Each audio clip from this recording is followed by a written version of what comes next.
Assalamualaikum warahmatullahi wabarakatuh. Selamat pagi, salam sejahtera untuk kita semua. Yang terhormat Ibu Nova Sabrina selaku dosen pembimbing penulis, dan yang terhormat Bapak Ibu Pemuji. Izinkan saya memperkenalkan diri saya terlebih dahulu. Saya Anggi Putri dengan NIM 311-210-35. Pada kesempatan kali ini, saya akan mempresentasikan proposal laporan studi saya yang berjudul Prosedur Pelaporan SPP Tahunan Orang Pribadi dengan menggunakan EFOM 1770 pada PT Labandi Konsulting. Pada proposal laporan studi ini, penulis mengambil 4 topik pembahasan, yaitu yang pertama pendahuluan, yang kedua tinjauan pustaka, yang ketiga metodologi penelitian dan gambaran perusahaan, dan yang keempat deskripsi kerja. Yang melatar belakangi proposal ini yaitu self-assessment, karena perpajakan di Indonesia menganut sistem self-assessment, yaitu wajib pajak menghitung, memperhitungkan, melaporkan, dan membayar sendiri pajak terutang yang menjadi kewajibannya. Wajib pajak memiliki kewajiban untuk melaporkan perhitungan pajaknya, yaitu berupa pajak terutang dan pajak yang telah dibayarkan secara teratur. Pajak yang telah diperhitungkan dan dilaporkan dalam bentuk surat pemberitahuan atau SPT. SPT sendiri ialah singkatan dari surat pemberitahuan.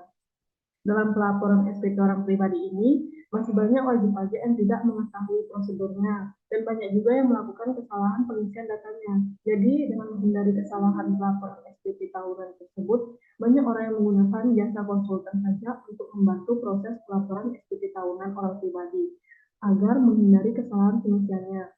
Namun di konsultan pajak ini, dalam prosedur pengisian SPT-nya belum terdapat manual book yang membuat karyawan kesulitan dan harus belajar secara otodidak dan di training dalam waktu yang cukup lama. Selanjutnya, identifikasi masalah.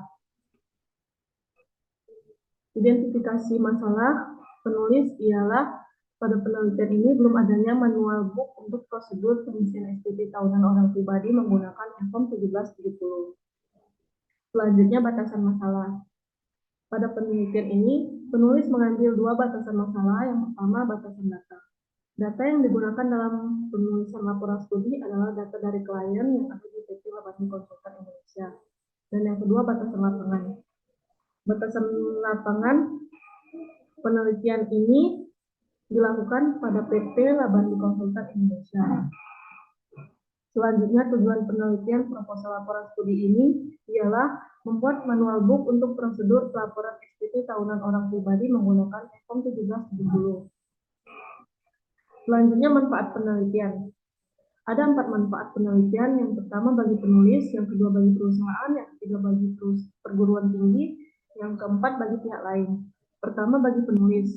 Manfaatnya sebagai bentuk pembelajaran untuk mengembangkan wawasan penulis di bidang perpajakan mengenai prosedur pelaporan SPT tahunan menggunakan EFOM 1770. Bagi perusahaan, sebagai bahan informasi pelengkap dan pedoman bagi karyawan untuk pelaporan SPT tahunan menggunakan EFOM 1770. Bagi perguruan tinggi, dapat menambah kepustakaan terutama di bidang perpajakan dan menjadi referensi untuk penelitian dalam topik yang sama.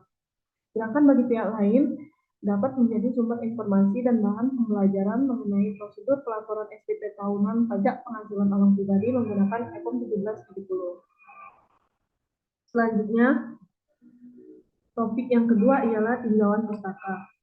Sesuai dengan judul proposal laporan studi yang saya ambil, tentunya kita harus tahu terlebih dahulu mengetahui pengertian dari prosedur, SPT, dan EFOM. Prosedur sendiri, menurut Mulyadi tahun 2005, prosedur ialah urusan kegiatan klerikal biasanya melibatkan beberapa orang dalam suatu departemen atau lebih yang dibuat untuk menjamin penanganan secara seragam transaksi perusahaan yang terjadi berulang-ulang. Sedangkan SPT, pengertian surat pemberitahuan SPT, menurut Undang-Undang Perpajakan Indonesia, Undang-Undang Nomor 16 Tahun 2009, tentang ketentuan umum pajak yang dikutip oleh Rahayu tahun 2017 sebagai berikut. Ialah surat pemberitahuan atau SPT adalah surat yang oleh wajib pajak atau WP digunakan untuk melapor perhitungan dan atau pembayaran pajak, objek pajak dan atau harta dan kewajiban sesuai dengan ketentuan peraturan perundang-undangan perpajakan. Sedangkan EFOM menurut laman resmi Direktorat Jenderal Pajak, Kurin Misi tahun 2018, Pengertian e-form sendiri ialah sebagai berikut. E-form merupakan formulir SPT elektronik berbentuk file dengan ekstensi .xslb yang pengisiannya dapat dilakukan secara offline menggunakan aplikasi Form Viewer atau Adobe Reader yang disediakan Direktorat Jenderal Pajak. Selanjutnya, topik yang ketiga yaitu metodologi penelitian. Dalam metodologi penelitian ini, objek penelitian yang diambil yaitu pada PT Labandi Konsultan Indonesia yang berlokasi di Ruko Buana Bukit Permata, Blok Goldstone 2, nomor 26, Tembesi, Batam. Selanjutnya, data dan sampel penelitian. Data dan sampel dalam penelitian ini menggunakan dua jenis sumber data, yaitu data primer dan data sekunder.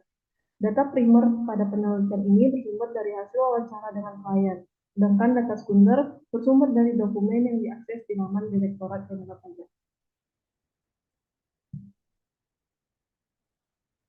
Selanjutnya, metode pengumpulan data. Metode pengumpulan data pada penelitian ini yaitu dengan cara observasi yang berarti melakukan interaksi secara langsung dengan karyawan PT Labandi Consulting untuk mengumpulkan informasi yang berhubungan tentang pelaporan SPT tahunan orang pribadi 1770 yang juga dengan cara dokumentasi yaitu melakukan pengamatan terhadap dokumen-dokumen klien.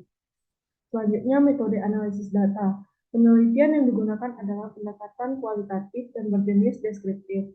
Penggunaan pendekatan kualitatif dikarenakan dalam menganalisis data, penulis melakukan pengamatan pada data yang diberikan perusahaan pada PT Labandi Consulting. Selanjutnya, gambaran umum perusahaan. Penulis meneliti di perusahaan tempat magang penulis sendiri, yaitu di PT Labandi Consulting. PT Labandi Konsultan Indonesia ini adalah salah satu perusahaan penyedia jasa akuntansi, jasa perpajakan, jasa konsultasi dan training, jasa software, penyedia software accounting, jasa konsultan audit, serta jasa lainnya yang berhubungan dengan manajemen bisnis. PT Labandi Konsultan Indonesia sendiri didirikan di Batam pada tanggal 18 Februari 2020 berdasarkan akte notaris Karunia Oliva Depari SH SPN yang berlokasi di Ruko Buana Bukit Permata, Blok Goldstone 2, nomor 26, Simpang Barelang, Tembesi, Batam.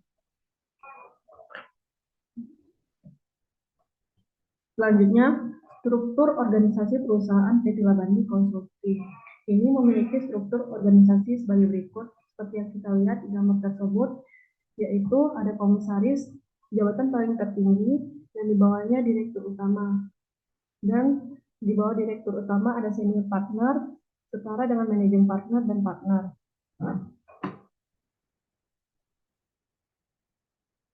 Topik yang terakhir yaitu deskripsi kerja. Penulis melakukan dua jenis tugas yaitu pelaporan SPT tahunan orang pribadi dan accounting service dengan penjelasan sebagai berikut. Yang pertama, untuk bagian pelaporan SPT ini awalnya penulis mendapatkan data klien dari hasil wawancara dan kemudian melakukan setup ke laman JJP online lalu menarik e-form di laman tersebut dan melakukan pengisian data klien ke e-form tersebut. Setelah itu, sebelum dilaporkan, akan dicek terlebih dahulu oleh manajer partner, lalu apabila sudah dicek penulis, melaporkan e-form klien tersebut. Yang kedua, untuk bagian accounting service, pada awalnya penulis mendapatkan data klien dari manajer partner, kemudian penulis melakukan pengisian laporan keuangan klien menggunakan sistem Microsoft Excel dengan membedakan transaksi dan melakukan kegiatan seperti penjurnalan. Kemudian dilakukan pengoreksian apakah jurnal dan transaksi yang sudah dibuat sudah selesai. Selanjutnya, target yang diharapkan penulis yaitu selama magang di PT Labandi Consulting adalah mengetahui, memahami, dan mencermati sistem kerja menggunakan formulir e-form 1770, laporan SPT tahunan orang pribadi di perusahaan, serta penulis memiliki ilmu yang akan menjadi bekal di tempat magang. Sekian presentasi proposal laporan studi dari saya. Apabila ada kesalahan kata maupun ucapan, saya ucapkan mohon maaf. Terima kasih.